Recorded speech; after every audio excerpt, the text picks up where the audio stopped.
जो जानहु जीव आपना, करहु जीव को सार। जियरा ऐसा पाहुना, मिले न दूजी बार। जो जानहु जीव आपना, अपने जीव को अगर जानते हो, जो जानहु जीव आपना, करहु जीव को सार। जीव को सार करो। सार सत्य,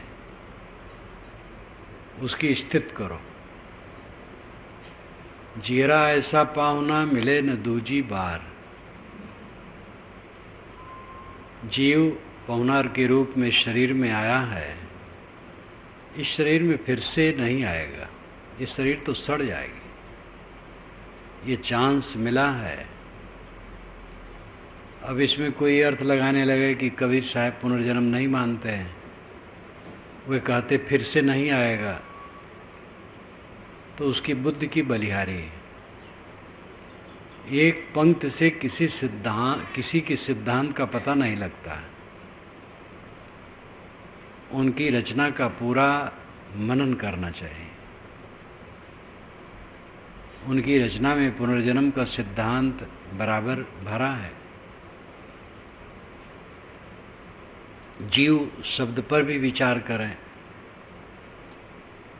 ब्रह्मवादी जीव शब्द नहीं कहना चाहते। वो परमात्मा, परात्मा, परब्रह्म, ब्रह्म, ये सब कहते हैं। कभी कहते हैं जीव को तो कहते जीव ब्रह्म एक है। वही जीव शब्द से प्रतिबिंब अर्थ लेते हैं, परिच्छिन्न अर्थ लेते हैं। कबीर साहब स्वयं जीव से स्वरूप, दृष्टा का अर्थ लेते हैं। जो दृष्टा है, स्वस्वरूप है, वही जीव है। लेकिन पारक सिद्धांत में जीव शब्द परमार्थवाचक होते हुए भी पूर्ण साहब जीवमुख की बात नहीं मानते हैं। जीवमुख, मायामुख, ब्रह्ममुख, गुरुमुख, ये चार मुखों का निर्धारण करके उन्होंने बीजक की त्रिज्या लिखी। तो जीवमुख, मायामुख और ब्रह्ममुख की बात नहीं माने, गुरुमुख की बात माने। जीव परम सत्ता है पारक सिद्धांत की दृष्टि से, लेकिन जीवमुख की बात नहीं मानी जाएगी। तो ये विरोधाभास है। विरोधाभास है, विरोध नहीं है। जीव परम सत्य है, लेकिन अविवेक के कारण उसकी बात मानी नहीं जाएगी। जब वो गुरु हो जाएगा तो उसकी बात मानी जाएगी। गुरु हो जाने का अर्थ है पूर्ण निर्मल। किसी का गुरु नहीं, दीक्षा देने वाला गुरु नहीं। दीक्षा देने वाले गुरु तो कैसे कैसे भी हुआ करते हैं। गुरु होना, परिपक्व होना, निष्काम हो जाना। वेदांत में जीव का महत्व नहीं है। जब जीव ब्रह्म हो तब उसका महत्व है। पारक सिद्धांत में भी पूर्ण साहिब की दृष्टि से जीव की बात नहीं मानी जा सकती। जब वो गुरु हो जाए तब उसका महत्व है। तो ये शैली समझने की ज़रूरत है। शब्दों को लेकर के लोग लड़ जाते हैं। पारखी संत आत्मा नहीं कहना चाहते रहे पुराने पारखी संत। यद्यपि निर्मल साहब ने छक के कहा। निर्मल साहब तर्कपूर्ण विचार उनका था और एकदम तेज तर्रार चिंतक थे, लेकिन अत्यंत उदार थे। आत्मा शब्द का प्रयोग उन्होंने बारंबार किया। रामराज साहब ने भी जदा कदा किया है। पूर्ण साहब ने आत्मा शब्द का प्रयोग वैसा नहीं किया। तो इधर परिपाटी ऐसी चल पड़ी कि आत्मा शब्द कहना ही नहीं। लेकिन निर्मल साहब ने लिया और मैंने लिया खूब। शब्द की परिभाषा कर देने की जरूरत है। जीव शब्द भी छोड़ देना पड़ेगा। अगर वेदांतियों का जीव माना जाए तो प्रतिबिंब मात्र है, तो पारखियों को जीव नहीं कहना चाहिए। फिर अगर ब्रह्मवादियों का आत्मा जड़ से अभिन्न है अंत में, इसलिए आत्मा नहीं कहते, तो फिर वेदांतियों का जीव परिच्छिन्न है, प्रतिबिंब है, तो उसको भी नहीं कहना चाहिए। लेकिन जीव शब्द लेते हैं, तो आत्मा शब्द लेने में क्या बुरा है? परिभाषा ठीक से करना चाहिए, साफ निर्णय, फिर भ्रम नहीं होगा। शब्द से भागने की जरूरत नहीं है। आनंद और सुख ही को लोग, पारखी संत कहते हैं सुख शब्द जीवन मुक्त सुख के लिए प्रयुक्त किया जा सकता है, लेकिन आनंद नहीं। वेदांती कहते हैं आनंद शब्द जीवन मुक्त सुख के लिए प्रयुक्त करना चाहिए, सुख नहीं। सुख का अर्थ है वैषयिक सुख। सुख हुआ तो विषय सुख जो क्षणिक है और बंधनदायी है। पारखी कहते हैं आनंद विषय आनंद है, आनंद नहीं कहना चाहिए, सुख जीवन मुक्त सुख कहना चाहिए। यानी जीवन मुक्त के लिए सुख शब्द का प्रयोग होना चाहिए, आनंद का नहीं। दोनों तरफ एकांगीपन है। कबीर दर्शन लिखने के पूर्व इस पर मैंने सोचा और एक संदर्भ ही लिखा, लेकिन कोई पारखी और वेदांती उसका प्रतिवाद नहीं किया, स्वीकारा।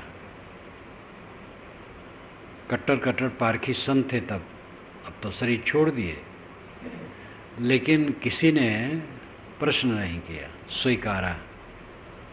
वेदांती भी स्वीकारे। एक वेदांती ने तो ऐसा कहा, जो कि कबीरपंथी ही थे, प्रकांड पंडित, उन्होंने ऐसा कहा कि कबीर दर्शन जैसी पुस्तक लिखी जा सकती है, सोचा नहीं जा सकता था। इतने खुश थे। और सुख शब्द स्वीकारा। जब उनसे बात होती थी तो सुख से बिदकते थे, कहते थे आनंद। लेकिन कबीर दर्शन छप के गया तो उन्होंने स्वीकारा। गीता का मैंने उदाहरण खूब दिया सुख और आनंद के संदर्भ में। तो गीता में जीवन मुक्त सुख के लिए सुख ही ज़्यादा कहा गया है। सुख आत्यांतिकम, सुख मसनुते, बारंबार सुख शब्द का प्रयोग निष्काम दशा के लिए गीता में आया है। और गीतादि की मां स्वरूपा उपनिषदें हैं, और उपनिषद में ये वही भूमा तत् सुखम नाल्पे सुखमस्ति भूमयु सुखम। सनत कुमार ने लंबा व्याख्यान करके नारद के सामने अंत में सबका निषेध किया। बड़ी लंबी यात्रा करवाई सनत कुमार ने नारद को, उपनिषद सौरभ में आप पढ़ सकते हैं। अंत में कहा अंतिम भूमा सुख है, ये वही भूमा तत् सुखे, जो वह भूमा है ये वही, वह निश्चित ही, वही नाम निश्चयवाचक है, वह निश्चित ही सुख स्वरूप है। ये वही भूमा तत्सुखम ना अल्पे सुखम अस्ति, अल्प में सुख नहीं है, भूमयु सुखम। क्योंकि भूमा अल्प नहीं है, बाकी अल्प है। जवानी अल्प है, थोड़े दिन की चमक है, फिर बूढ़ा जाएंगे। सारा सुख संयोग अल्प है, सारा संबंध अल्प है, क्षण क्षण में सब बिगड़ता है। लेकिन भूमा अल्प नहीं, अनंत है। भूमा नाम श्रेष्ठ, भूमा नाम आधार, वो स्वसत्ता है, आत्मसत्ता है। तो इस प्रकार भूमा को या भूमा की स्थिति को सुख कहा गया। तो वेदांत और पारक सिद्धांत इधर बसे आनंद अटारी, कबीर साहब के मूल बीजक में आता, अब की पुरिया जो निर्वारे सो जन सदा आनंदा। अब की बार जो वासना का त्याग कर दे वो सदा के लिए आनंदित हो जाएगा। मूल बीजक ही कह रहा है, माना कि उसमें आनंद शब्द की बहुलता नहीं, लेकिन एक जगह है तो विधायक हो गया। राम रहस्य में तो कई जगह कहा, बसे आनंद अटारी, तू कहवे मात्र सच्चिदानंद, तू जीव स्वतः आनंद। शिष्य ने पूछा, महाराज सच्चिदानंद क्या है? तो उन्होंने कहा, अरे तू कहने मात्र का सच्चिदानंद, तो स्वतः आनंद है। तो मतलब घूम करके अब सत्य तो कहते ही आत्मा को, और चित्त है ही है, और आनंद भी कह दिया तो स्वतः आनंद स्वरूप है। तो नाक दाएं से नहीं पकड़ा, बाएं से पकड़ा, बात वही है। और कई जगह आनंद कहा, तो आनंद शब्द और सुख शब्द को लेकर के पारखी और वेदांती में बड़ा मतभेद, लेकिन कबीर दर्शन में मैंने उसको लिखा, वेदांती भी स्वीकारे, पारखी भी स्वीकारे। कोई पारखी नहीं कहा कि आप गलत किए हैं, क्योंकि प्रमाण है उसमें, युक्त भी है प्रमाण भी है। ये प्रयास मैंने किया युक्ति और प्रमाण बीजक व्याख्या में भी देने के लिए। बीजक व्याख्या जब मैंने दोबारा की, पहले बारे में भी यथाशक्ति किया था, उस समय जितनी सोच हो सकी थी और जितना पारंपरिक संस्कारों से जितना ऊपर उठ सका था, लेकिन पीछे 12 वर्षों तक उस पर मनन चिंतन चलता रहा। तब फिर मैंने कलम उठाई और बीजक व्याख्या लिखी, जिसको अनेक बार आज तक पढ़ा, लेकिन उसमें कुछ बदलने की ज़रूरत नहीं है, एकदम बढ़िया। तो हर जगह युक्ति और प्रमाण है, ये दोनों पर मैंने ध्यान दिया। और किसी विषय में युक्ति और प्रमाण ये दो ही मुख्य हैं। युक्ति है तर्क और प्रमाण है परंपरा। इसलिए वेद शास्त्रों और नाना मतों का उदाहरण व्याख्या में मैंने खूब दिया, कबीर दर्शन में भी दिया और युक्ति भी दी। तो युक्ति और प्रमाण से विश्लेषण कर दिया जाए और वस्तु का स्वरूप बता दिया जाए तो भ्रम कुछ नहीं होगा। डर ये कि आत्मा कहेंगे तो हम धीरे धीरे उसी में व्यापक में पड़ जाएंगे, व्यापक मान लेंगे। कैसे मान लेंगे? निर्णय कर देना चाहिए। आत्मा शब्द का अर्थ होता है खुद, आत्मा खुद। जैसे आत्मी लोग हैं, अपने लोग हैं, आत्मा अपना, इसीलिए बुद्ध ने अत्ता कहा, पाली में अत्ता कहा जाता है। तो ब्रह्म बृहत्वाद ब्रह्म, बड़ा होने से ब्रह्म है। बृहत्वाद दो ढंग से कहा जा सकता है, जो बढ़े वो ब्रह्म, जो बड़ा हो वो ब्रह्म। आग बढ़ती है, जला दो तो आग बढ़ती है, इसलिए वो ब्रह्म है। और आग में जिस मंत्र से, जिन मंत्रों से हवन किया जाए पढ़ करके, वो मंत्र भी ब्रह्म है। और इनका जो प्रयोग करे वो ब्राह्मण है। ये ब्रह्म और ब्राह्मण शुरुआत इस ढंग से पहले हुई। वेद के मंत्रों को ब्रह्म कहा जाता है। ब्रह्म वर्म ममांतरम, ब्रह्म वर्म ममांतरम, ये वेद में आता है। युद्ध का वर्णन है तो युद्ध के वर्णन में अस्त्र शस्त्र का वर्णन है, लेकिन अंत में ऋषि लिखते हैं, कहते हैं ब्रह्म वर्म ममांतरम, मम अंतरम, मेरे भीतर ब्रह्म वर्म है। वर्म कहते कवच को, जैसे कवच पहन लिया गया तो उस पर लोहे का कवच आज भी लोग पहनते हैं। नेता लोग प्रायः कपड़े, प्रधानमंत्री प्रायः कपड़े के नीचे वो धातु कराता है, पहन लेते हैं, वैसा बना होता है, ऊपर से दिखता नहीं है, लेकिन गोली वोली उसमें बेधेगी नहीं। तो ऐसे कवच होता था पहले। तो बाण तलवार यही दो युद्ध के थे। तो ब्रह्म वर्म ममांतरम, मेरे भीतर ब्रह्म वर्म है, ब्रह्म ही कवच है। ब्रह्म का दो अर्थ किया जाता है, ब्रह्म आत्मा, आत्मा का ज्ञान, शुचिता, पवित्रता। सामान्य अर्थ है वेद मंत्र, ब्रह्म ब्रह्म मांतरम। वेद मंत्रों का हम पाठ करेंगे तो हमारी सुरक्षा होगी। ये कर्मकांडात्मक है।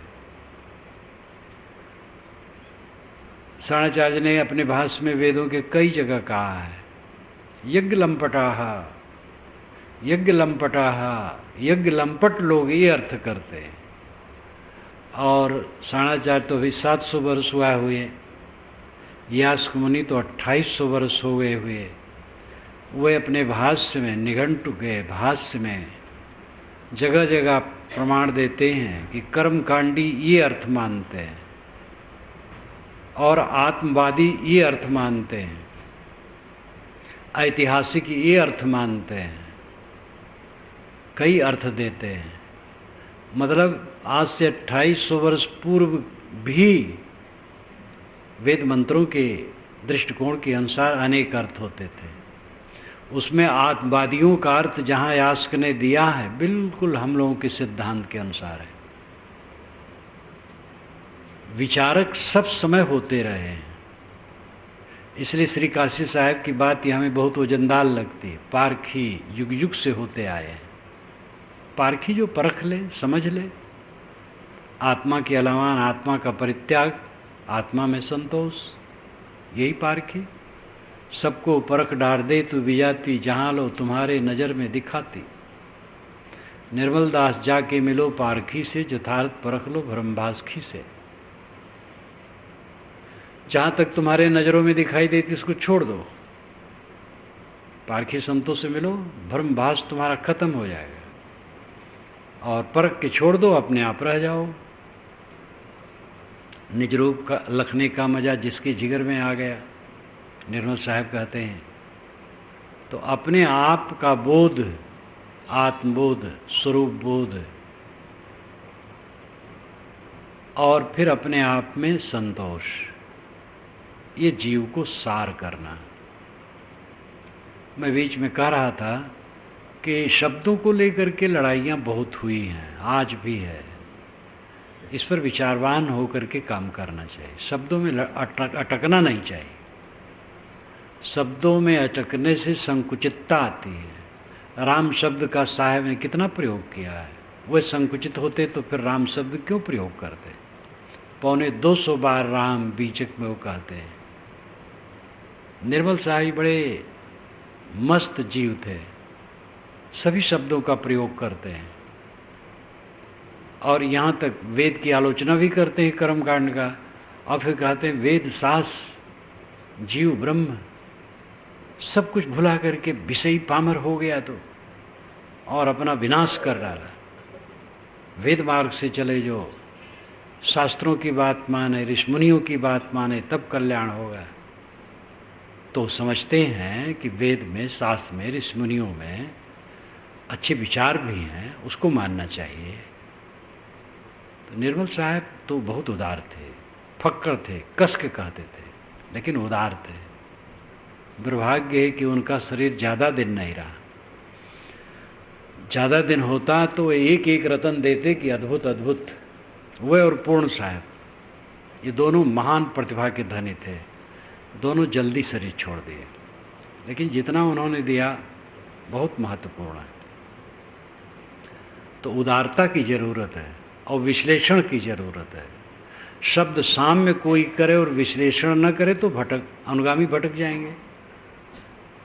शब्द साम्य हो, ब्रह्म ईश्वर परमात्मा सब कहा, दूसरे भी कहते, पारखी भी कहें, और विश्लेषण न करे तो फिर भटक जाएंगे कि ब्रह्म परमात्मा कहीं बाहर है।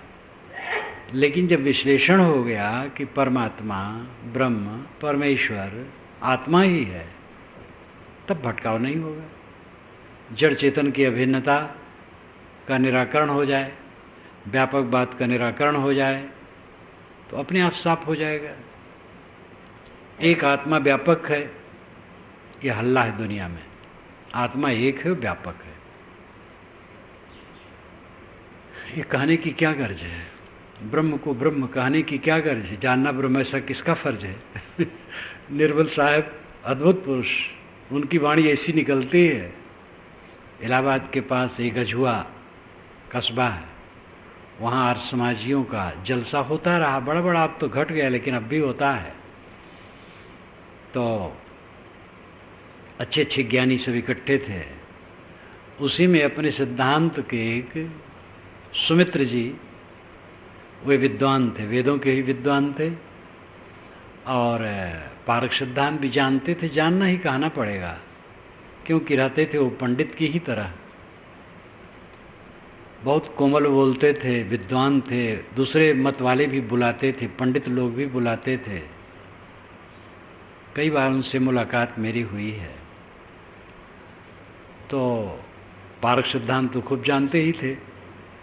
पहली बार गुरुजी ने हमसे परिचय कराया था, जब गुरुजी के आश्रम पर गया था 50 में, तो उन्होंने परिचय कराया था कि ये वेदों तक कुछ जानते हैं। तो उन्होंने एक ज्ञानी से कहा, महाराज जी, उन्होंने कहा कोई प्रश्न करना हो करो, तो वो भी प्रवक्ते थे, मंच पर ही थे। उन्होंने कहा, महाराज जी, ब्रह्म को ब्रह्म कहने की क्या गर्ज है, जानना ब्रह्म ऐसा किसका फर्ज है? तो वे बुला करके धीरे से अपने पास कान में कहते हैं, ये प्रश्न नहीं करना चाहिए सभा में। जानते थे कि उत्तर कुछ दे नहीं पाएंगे। तो ब्रह्म को ब्रह्म कहने की क्या गर्ज है? एक ही ब्रह्म है, दूसरा है नहीं। किससे कहता है?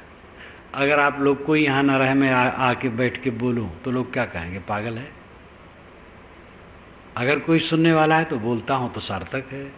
एक ही ब्रह्म है तो कौन किससे क्या कह रहा है? एक आत्मा है, सर्वत्र परिपूर्ण, अखंड है और सर्वत्र परिपूर्ण है, तो क्रिया कैसे होती है, स्फूर्त कैसे होती है? इस सभागार में एक पत्थर धरा हो जो सर्वत्र भरा हो तो कोई घुस नहीं सकता है। एक अखंड आत्मा सर्वत्र परिपूर्ण हो तो जगत होगा ही नहीं, क्रिया नहीं होगी, संचालन नहीं होगा, प्रवाह कुछ भी नहीं होगा, सब ठप। इसलिए आत्मा एक है का अर्थ है गुण उसका एक है। सभी आत्माओं गुण एक, आत्मा अलग अलग है। गुण में एक, व्यक्तित्व में अनेक, क्वांटिटी में अनेक, क्वालिटी में एक। विश्लेषण हो जाने पर फिर भ्रम नहीं रहता है। जड़ चेतन अलग अलग है, जगत है ही नहीं, जगत आत्मा में नहीं, जगत में जगत है। मोक्ष इसीलिए होता है क्योंकि आत्मा में जगत नहीं। जब साधक खूब स्वरूप ज्ञान पक्का हो गया, अब अभ्यास खूब करता है, तो उसको सब झूठा लगता है क्योंकि कुछ स्थिर नहीं होता है सामने, सब भाग रहा, सब भाग रहा, सब भाग रहा। भागने वाली चीज में अपना मन क्यों रमाना? अपना मन अपने में रमाना। जो चीज मिले और छूट जाए उसमें अपने मन को क्यों रमाना? उसी में रमा रमा के तो हम फंसे और दुखी हैं। और बाहर की सत्यता समझ करके हम हाय तौबा करते हरदम, हर शोक हर शोक हर शोक, राग द्वेष। किसी ने कुछ कह दिया, चित्त उलझ रहा है, उद्वेगित हो रहा है उसके लिए। किसी लिए बड़ाई कर दी, मार फूला नहीं समाते, और दोनों झूठ, कुछ रहता नहीं है, पूरा जीवन समाप्त हो जाता है। साक्षी भाव में जो विवेकवान रहता है उसको भटकाव नहीं होता है। जो जानो जीव आपना, करहु जीव को सार। अपने जीव को जानो अगर, तो जीव को सार करो। कबीर साहब की प्रवृत्ति थी बुनियादी बात करना। पारमार्थिक शब्दों में जीव शब्द सबसे बुनियादी है, तब चेतन, आत्मा, परब्रह्म, परमात्मा और शब्द हैं। जैसे लौकिक दृष्टि से मनुष्य शब्द बुनियादी है, मनुष्य के बाद फिर पिता, पुत्र, माता, पत्नी, भाई, बच्चे, दरोगा साहब, इंजीनियर साहब, डॉक्टर साहब, प्रिंसिपल, वैज्ञानिक, पहलवान, राजनेता, इंस्पेक्टर, कलेक्टर, पता नहीं कितने नाम हैं, कितने पद हैं, लेकिन बुनियादी क्या है? मनुष्य। मनुष्य के ही ये सब नाम है, गुण विशेष स्थान भेद से। इसी प्रकार पारमार्थिक शब्दों में जीव बुनियादी है, फिर आत्मा, चेतन, पुरुष, ब्रह्म, परमात्मा, ईश्वर, ये सब शब्द उसके पर्याय हैं। साहब बुनियादी चीज लेते हैं। मनुष्य के विषय में भी उन्होंने कैसा कहा? मानुष होय के ना मुआ। मनुष्य हुआ, अमृत को पा गया। मनुष्य होना ही अमृत है। मनुष्य का मतलब है विवेकशील होना, मननात् मनुष्य। मनन करने के कारण से इसका नाम मनुष्य, इसीलिए विवेकवान को मनीषी कहा जाता है। तो मनुष्य जो मनीषी हो, चिंतक हो, विचारक हो, अंतर्मुख हो, मनुष्य का आकार है, मनुष्य का गुण आ जाए, फिर वो नहीं मरेगा। अमृत। शरीर मरता, बोध हो गया, शरीर मर जाएगा, मैं थोड़े मरूंगा। सुकरात को जब विष दिया जाने लगा, सुकरात का दोष यही था कि वह शहर में घूमते थे, जब जवानों से कहते थे, जिन देवताओं को तुम पूजते हो जानते हो क्या है? ये देवता कोई काम के हैं? वो आत्मज्ञानी पुरुष थे और निर्भय थे, भय वय नहीं था, साफ साफ कहते थे। पुरोहित वर्ग घबरा गया और राजपुरुषों के सामने बात पेश हुई। राजपुरुषों का पुरोहितों के अधीन रहना ये सदा रहा है। तो अंत में उनको बुलाया गया और कहा गया तुम प्रचार छोड़ दो। कि प्रचार छोड़ने की बात ही नहीं है, जो सत्य है उसको छोड़ कैसे दो? कहे तो फिर देश चले जाओ। देश क्या, वो छोटा सा रात नगर कहते थे, खाली एथेंस छोड़ दो, एथेंस छोड़ करके अलग चले जाओ। लेकिन वो वीर पुरुष, ऐसे पुरुष कायर नहीं होते। कहे नहीं, कहीं हमें नहीं आना जाना, जहाँ हूँ तहाँ हूँ, और जो है वो कहता हूँ, छोड़ क्यों दो? तो जेल में डाल दिया गया। फिर काफ़ी पुरोहित और राजनयिक इकट्ठे हो करके उन पर विचार किए। फिर बुला करके उनको कहा गया कि तुम प्रचार छोड़ दो। कहे नहीं छोड़ेंगे। कहे तो मौत दंड। कहे मरने पर लाभ है कि जीते लाभ, इसको कौन जानता है? मरने वरने की हमें चिंता नहीं। तो विष उनको दिया गया, निश्चित किया गया अमुक तारीख को विष दिया जाएगा। उनके अनुगामी आए। जेल खाना बहुत सरल था, पहले सब बहुत सरल सरल था। और उनके शिष्यों ने कहा कि यहाँ से आपको हम निकाल लेते हैं जेल से, और रात रात निकल चलिए। कही बिल्कुल बेकार की बात है, नहीं निकले।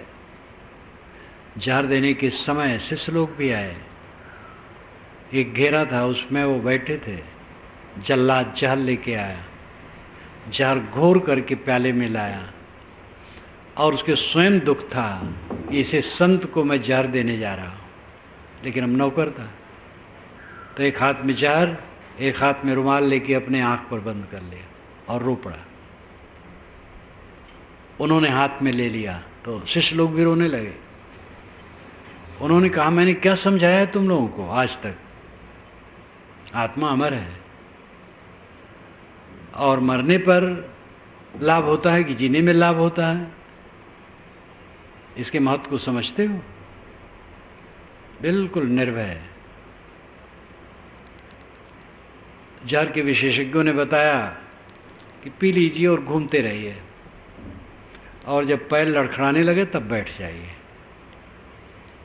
उन्होंने पी लिया, एक ही सांस में पी लिया और घूमने लगे। घूमते घूमते आत्मा की अमरता का उपदेश करते गए। पैर लड़खड़ाने लगा तो बैठ गए, शरीर छूट गया। तो सुकरात कहते थे जिन देवी देवताओं में तुम उलझे हो क्या है, आत्मा का उपदेश कर देते। हमारे यही विशेषता है।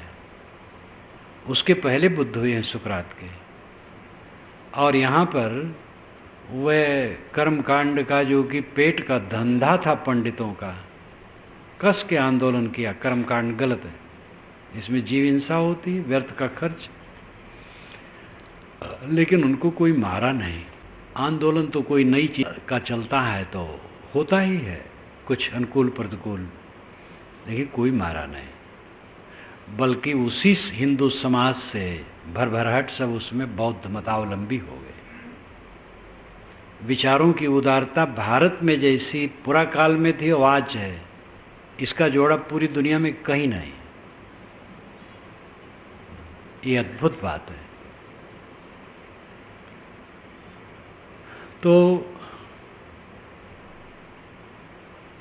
आत्मा, स्वसत्ता, जीव, ब्रह्म, परमात्मा, जितने शब्द कहे जाएं, कौन कहता है? कहने वाला कौन है? कहने वाला ही। ज्ञान विज्ञान का स्रोत कौन है? ईश्वर की कल्पना कौन करता है? देवताओं की रचना कौन करता है? धर्म के तमाम मतों की स्थापना किसने की है?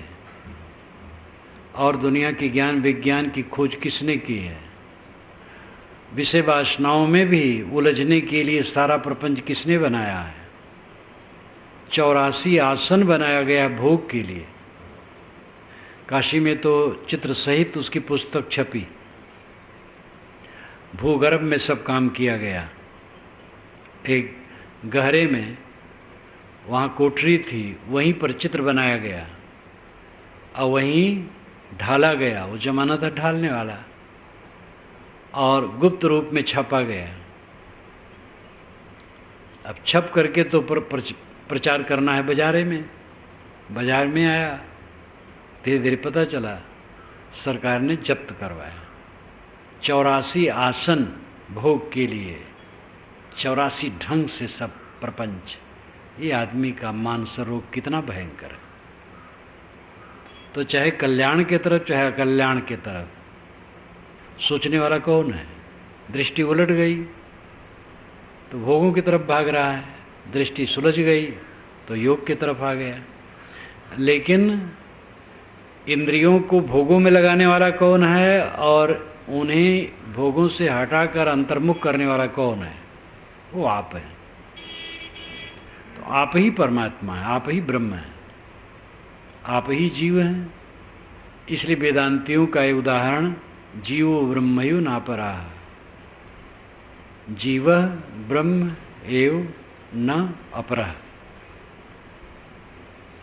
जीव ब्रह्म एव, जीव ब्रह्म ही है, न अपरा, दूसरा नहीं।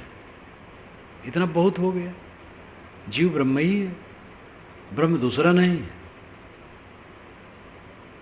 इसलिए विवाद नहीं है मूल बात में।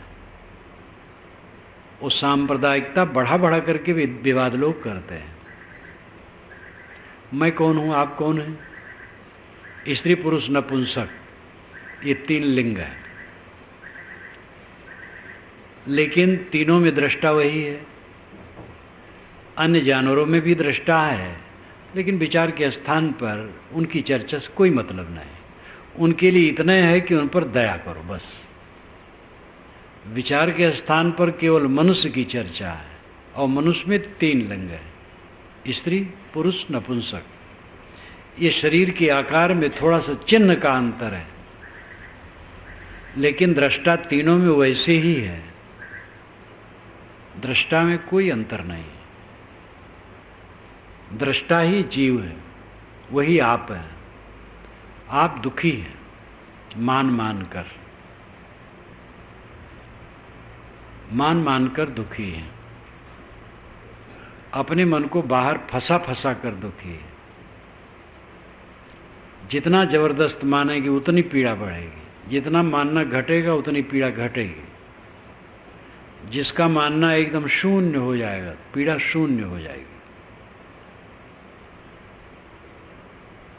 जो कुछ हम मानते हैं भावुकता है। सब शरीर मिट्टी है, सारा पसारा चारों तरफ का मिट्टी है, केवल मिट्टी है। आत्मा रतन है, पत्थर रतन नहीं, चैतन्य रतन है।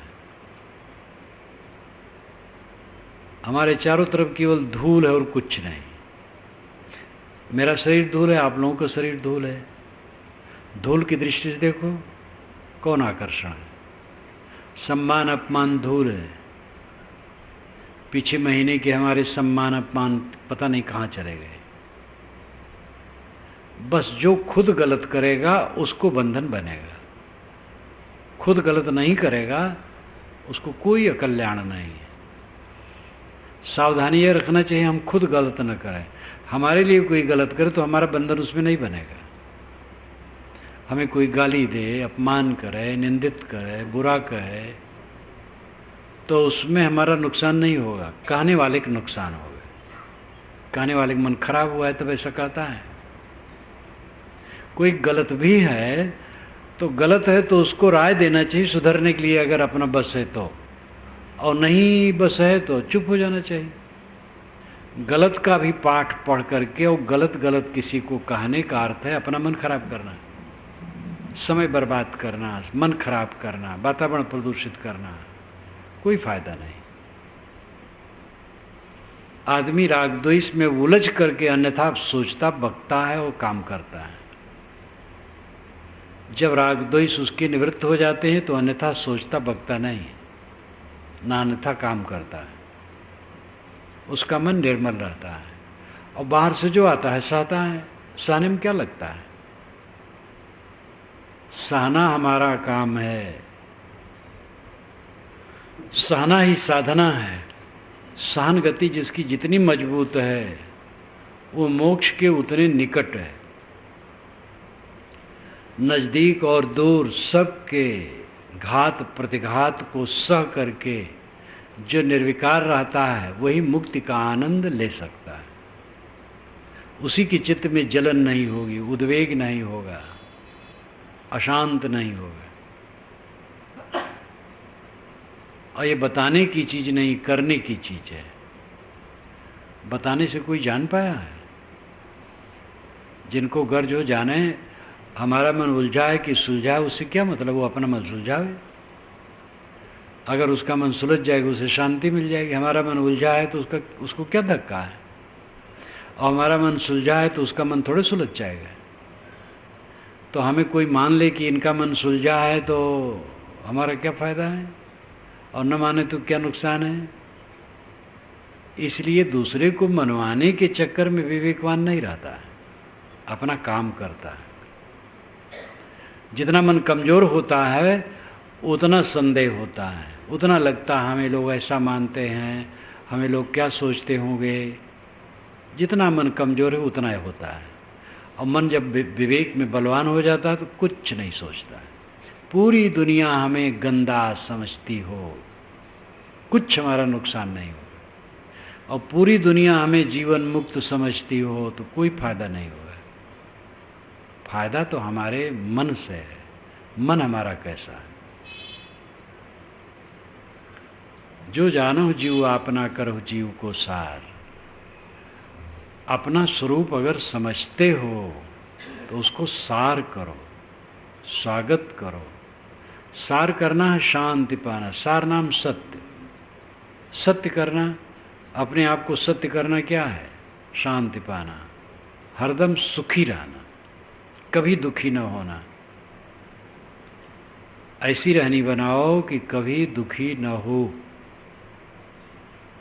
ये अहंकार ममकार छोड़ने से होगा और कोई रास्ता नहीं।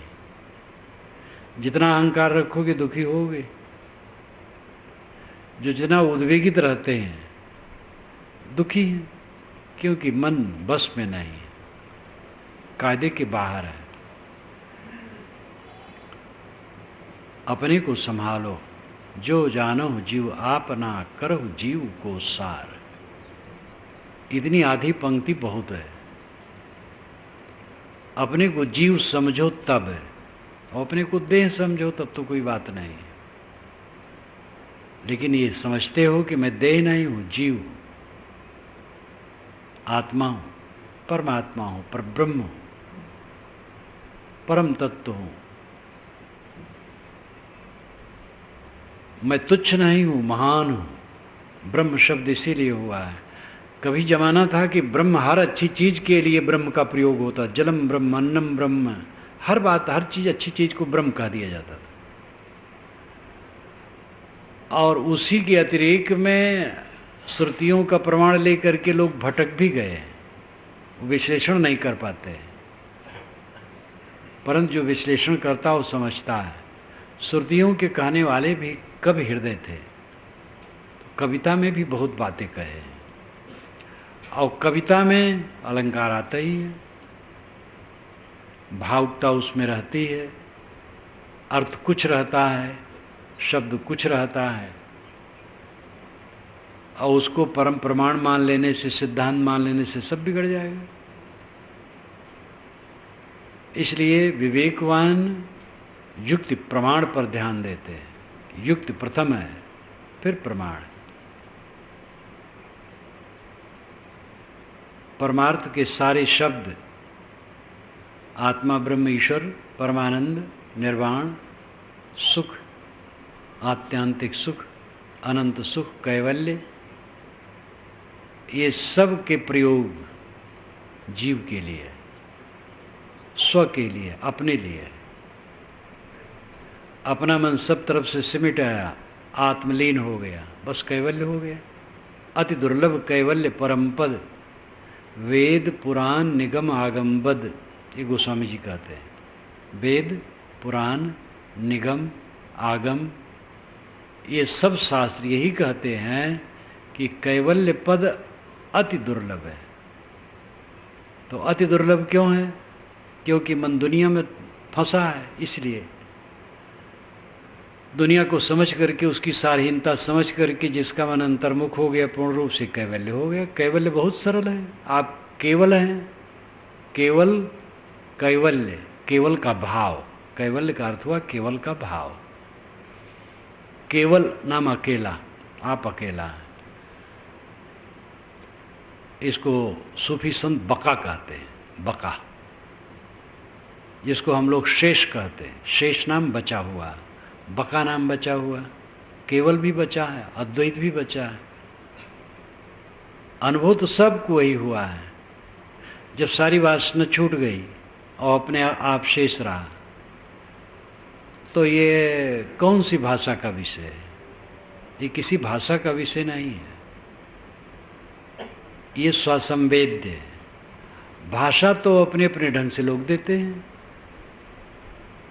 कलकत्ता में भाषा पर एक गोष्ठी चल रही थी, तो एक विदुषी का बच्चा रोने लगा डेरे पर।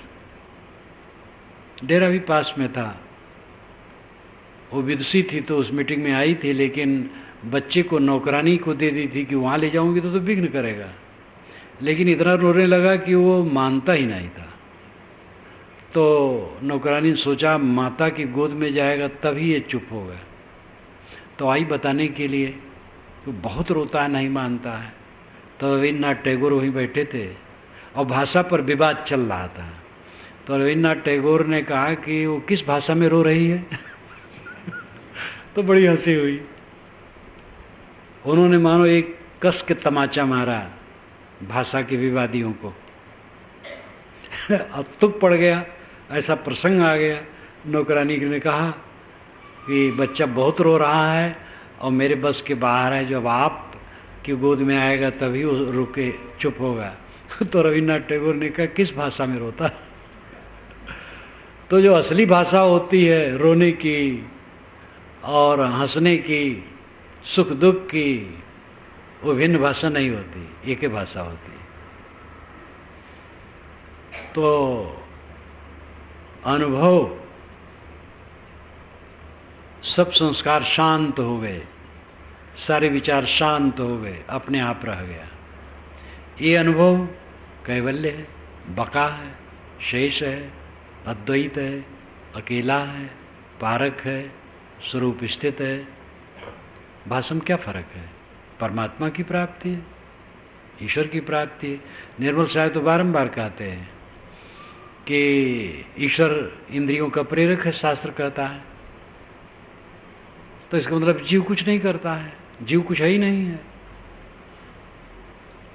अन्यथा जीव ही ईश्वर है। जीव ईश्वर दो नहीं, वे शास्त्रों से ही पकड़ते हैं और ऐसा पकड़ते हैं कि उसका उत्तर नहीं। शरीर से हमारे जितने भी कर्म होते हैं ईश्वर करवाता है,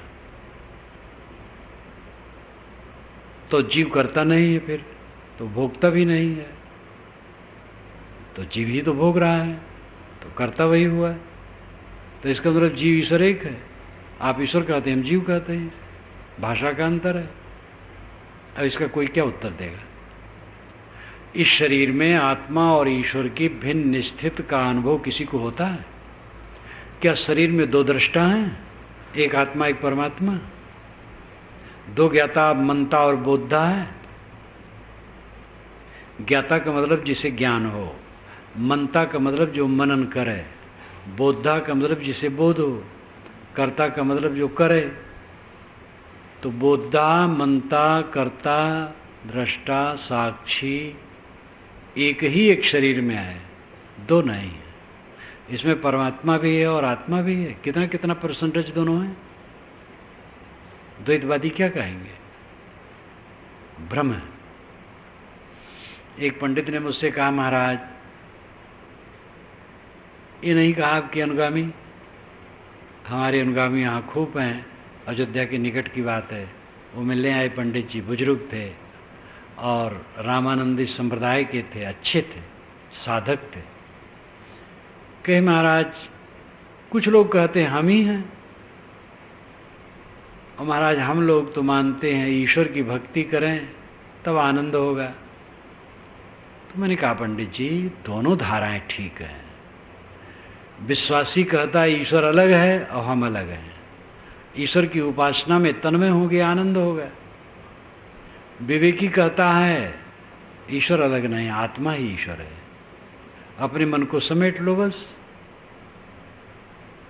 तो इस प्रकार दो धाराएं हैं, विश्वास धारा और विवेक धारा। आप विश्वास धारा के हैं और जिनको आप कह रहे हो विवेक धारा के होंगे। कहे महाराज ऐसा कोई समझाए तब तो समझ में आए, लेकिन तो लठ मार सब बात करते हैं कि हाँ वो गलत है। तो हम ही हैं, मैं ही हूँ, ये परम सच है। मैं के अलावा कोई कहता है? ईश्वर कभी कहता है कि ये जीवो सुनो मेरी बात?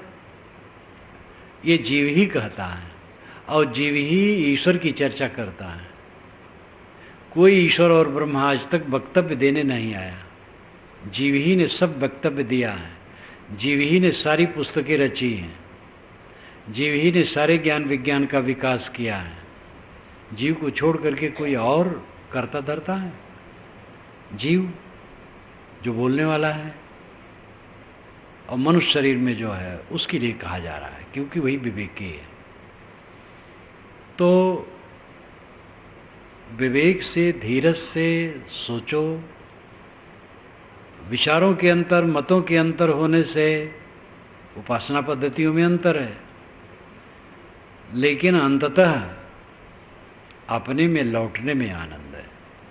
अलग ईश्वर मान करके उपासना करने वाले कहते हैं आग में लोहा जब छू जाता है तब लोहा लाल लाल अग्निमय हो जाता है, रंग और धर्म दोनों उसका आग के समान हो जाता है। इसी प्रकार जीव उपासना द्वारा जब ईश्वर में तन्मय हो जाता है तो ईश्वर के आनंद से वो तप्रोत हो जाता है। प्रकृति सत है और जीव सत और चित है और ईश्वर सच्चिदानंद है। जड़ प्रकृति सत है केवल, ना वो चित नाम चेतन, ना वो चेतन है ना आनंद है। और जीव सत के साथ चित भी चैतन्य भी है, लेकिन आनंद नहीं। और ईश्वर सच्चिदानंद है। तो ईश्वर से जब जुड़ जाता है वो भी आनंदमय हो जाता है। आग से लोहा छू गया तो लाल लाल और गर्म, लेकिन जब अलग हो गया तब फिर ठंडा। ईश्वर का उधारी आनंद जीव को कब तक आनंद देगा? इसलिए विवेकी कहते हैं कि जीव स्वयं आनंद स्वरूप है। दुख नहीं, बस आनंद है। और आनंद क्या? दुख है ही नहीं। दुख तो हम खरीदते हैं, मोह करके, वैर करके, कलह करके, भोग की वासना करके, इच्छा तृष्णा करके हम दुख खरीदते हैं। खरीद करके दुख भोगते हैं। तो कौन मिटावे दुख? आपे जाल बिछाई के आप फंसे मतिमंद, कहाँ रोग कहाँ औषधि, कैसे मिले आनंद? ये भी निर्मल साहब की वाणी है। अपना स्वयं जाल बिछाता और मूर्ख स्वयं फंसता है। कहाँ रोग है, कहाँ औषधि, कैसे मिले आनंद? हमारा दुख हमारा बनाया है, विपत्ति हम अपनी काहे सुनावें। सब दुख निज कर उत्पत्ति कीने, नहीं कोई और बनावे। विशाल साहब कहते हैं हम अपनी विपत्ति किसको सुनावें? अपने हाथ से हमने दुख पैदा किया है। जिसको विवेक नहीं है वो कहेगा ईश्वर ने हमारे ऊपर दुख डाल दिया, माया ने डाल दिया, ईश्वर की माया नचा रही है। ये सब गलत समीक्षा है। ईश्वर कोई दुराचारी है जो अब माया रखता है और सब पर दौड़ाता है?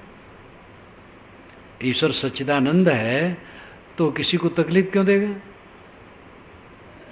हमारी बनाई माया है, हमारा अविवेक, हमारा मोह, हमारा अज्ञान हमें चला रहा है। हमारी भूल के अलावा हमारे दुख का कोई कारण नहीं है। किसी ने कह दिया हम दुखी हैं, हम दुखी अपने अज्ञान से। कहने वाले होते रहेंगे, कहने वाले खत्म हो जाएंगे। हमारे दुख का कोई निमित्त बन सकता, उपादान नहीं, ये ध्यान दो। हमारे दुख का उपादान हमारी अविद्या है, और निमित्त कोई बन सकता है। जैसे कोई आके हमें गाली देने लगा और हमारे अंदर में अविद्या है, अज्ञान है, तो हम दुखी हो गए। और हमारे अंदर में अज्ञान नहीं तो हम दुखी नहीं हो गए। गाली दे रहा उसका विचार है, कोई दुख नहीं। निमित्त कभी खत्म नहीं होगा। बड़े से बड़े ज्ञानी पुरुष खूब गाली पाए और जीवन भर पाए। प्रशंसा करने वाले अधिक होते हैं, लेकिन निंदा करने वाले भी होते हैं। यहाँ तक कि असूया दोष जो है वो तो अच्छे लोगों में भी रहता है। एकदम शुद्ध अंतःकरण में खत्म होता है असूया दोष। असूया कहते हैं गुणों में दोष खोजना। वैराग्यवान सदाचारी संत या सज्जन हैं, उनमें भी बारीकी से कुछ दोष निकालना। किसी संत की कोई प्रशंसा किया, हाँ अच्छे तो हैं लेकिन ये दोष है, तो ये असूया बड़ा भयंकर है। अच्छे लोगों में भी असूया रहती है। जब चित्त बिल्कुल निर्मल हो जाता है तो असूया नहीं रहती है। तो ज्ञानी पुरुषों की भी निंदा की गई है, सब समय की गई है, आगे भी की जाएगी। वो संसार का स्वभाव है, वो कोई नई चीज थोड़े है। तथागत बुद्ध अपने शिष्यों के साथ आगे चल रहे थे, दूसरे संप्रदाय वाले भी घूमते थे, वे भी उनकी टोली पीछे चल रही थी और बुद्ध की बुराई कर रहे थे। कोई भिक्ष पिछड़ गया था तो उनसे हो करके निकला तो सुना, तो आ करके कहा तथागत से कि भगवान पीछे जो टोली आ रही है वो आपकी बुराई कर रहे हैं। कहीं करने दो, ये संसार है। वो तो महापुरुष थे, जीवन मुक्त पुरुष थे। हजारी प्रसाद द्विवेदी 10 वर्ष शांति निकेतन में रहे, रविन्द्रनाथ टैगोर के विश्वविद्यालय में। बुलाए गए थे कि हिंदी का एक टीचर चाहिए, तो द्विवेदी जैसा विद्वान पुरुष वहाँ पहुँचा और रविन्द्रनाथ टैगोर से उनको दृष्टि मिली कबीर के लिए। रविन्द्रनाथ टैगोर का तो गीतांजलि ग्रंथ पहले ही छप गया था, जिस पर उनको नोबेल पुरस्कार मिला था। 100 पोएम्स ऑफ कबीर भी छप चुका था, जिस पर अंडरहिल ने बड़ी भारी भूमिका लिखी है। कबीर के विचारों से तो ओतप्रोत थे। तो उन्होंने एक दिन द्विवेदी से कहा, द्विवेदी कबीर को तुम पढ़े? तो उन्होंने कहा, गुरुदेव उनको क्या पढ़ूं, साधु महात्मा आदमी वो है और हम पढ़ैया लिखैया आदमी। तो कहे, वो साधु महात्मा तो है ही हैं लेकिन बहुत कुछ हैं, उनको पढ़ो। द्विवेदी जी ने लिखा है कि जब कबीर को पढ़ने लगा तो मैं अगम अपार में पड़ गया। तो रविन्द्रनाथ टैगोर जैसे महापुरुष के पास 10 बरस हो रहे हैं, फिर हिंदू विश्वविद्यालय वाराणसी में आए। जब आए हैं तो 3 पंडित उनको गाली देते थे अपने कमरे में, अच्छे अच्छे धुरंधर पंडित, प्रोफेसर, 3 पंडित गाली देते थे। सामने क्या गाली दे, जब पढ़ा के जाए अपने कमरे में, तब प्रसंग जब चले तब द्विवेदी जी को गाली दें। क्यों गाली देते थे? क्योंकि द्विवेदी आ गए तो अगुआ हो जाएंगे, जो पद हमें मिलना चाहिए इनको मिल जाएगा, नहीं तो हमको मिलता। तो एक छात्र आके एक बार कहा द्विवेदी जी से कि 3 पंडित आपको बहुत गाली देते। तो उन्होंने कहा, जो महापुरुषों का सेवन नहीं किया है वो गाली न देगा तो और क्या करेगा। मैं भी गाली देता, लेकिन गुरुदेव रविन्द्रनाथ टैगोर के पास 10 वर्ष रहा, मुझे गाली देना नहीं किसी को। ये द्विवेदी जी का वचन था। मुझसे अभी भी गोरखपुर में एक प्रोफेसर ने कहा, वो भी लेखक हैं, अब रिटायर्ड हैं, और बड़े अच्छे सुलझे विचार के, कई बातें उन्होंने बताई। तो आदमी तो ऐसा है कि बुराई वो ज़्यादा देखता है, इसलिए सबको खुश करने की बात तो पागलपन है। अपना काम करो, जो जानो जीव अपना करो जीव को सार। अपने स्वरूप को समझ गए हो तो सार करो, स्वागत करो, सत्य करो, स्थित हो, शांति लो। शांत के अलावा सब झूठ है। शांत के समान दुनिया में कोई सुख नहीं। 7 दीप 9 खंड में 3 लोक जगमाएं, तुलसी शांति समान सुख अपर दूसरो नाए। ये गोस्वामी जी की वैराग संदीपनी में, पूरी वैराग संदीपनी अमृत है। कुल 60-62 पंक्तियां होंगी उसमें। 7 दीप 9 खंड में 3 लोक जग माए, तुलसी शांति समान सुख अपर दूसरो नाए। यहाँ सगुण उपासना सब खत्म हो गई। शांति के समान कहीं तो सुख है ही नहीं। और शांति कैसे मिलेगी? अपना अहंकार छोड़ देने पर। सारा लगाओ, देह से लेके जहाँ तक प्रपंच है सारा लगाओ, छोड़ दो, निर्माण निष्काम हो जाओ, आग बुझ जाए। ईंधन रहित आग शांत हो जाती है। इसी प्रकार अहंकार रहित मन शांत हो जाता है। करो जीव को सार, जो जानो जीव अपना करो जीव को सार। सरल भाषा में, एकदम देसी भाषा में, और बहुत सादा शब्द में साहब कहते, भड़काऊ भाषा में नहीं, जीव कहते हैं। अपने जीव को, भड़काऊ भाषा अपने ब्रह्म स्वरूप को, अपने परमात्म स्वरूप को समझते हो